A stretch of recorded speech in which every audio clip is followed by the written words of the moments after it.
संतोष देशमुख हत्या प्रकरणाची पुढील सुनावणी 3 जूनला। सरकारी वकील आणि आरोपींच्या वकिलांचा युक्तिवाद पूर्ण।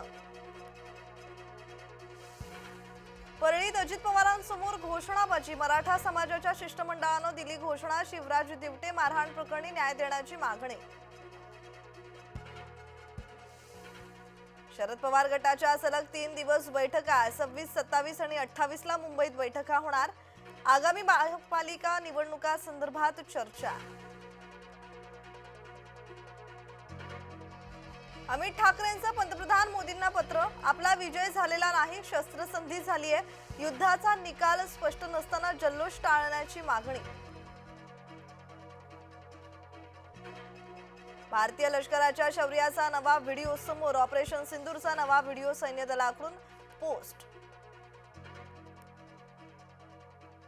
शोपियानमध्ये 2 संशयितांना अटक। दोघांकडून शस्त्र आणि दारुगोळा जप्त। इमाम डीके पोरा भागात सुरक्षा दलाची कारवाई।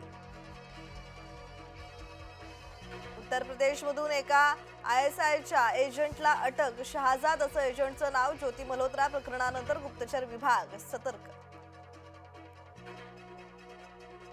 राज्यातील 5 जिल्ह्यांना ऑरेंज अलर्ट। विजांच्या गडगडाटासह पाऊस पडण्याची शक्यता। पुणे, कोल्हापूर, सातारा, नाशिक, अहिल्यानगरला अलर्ट।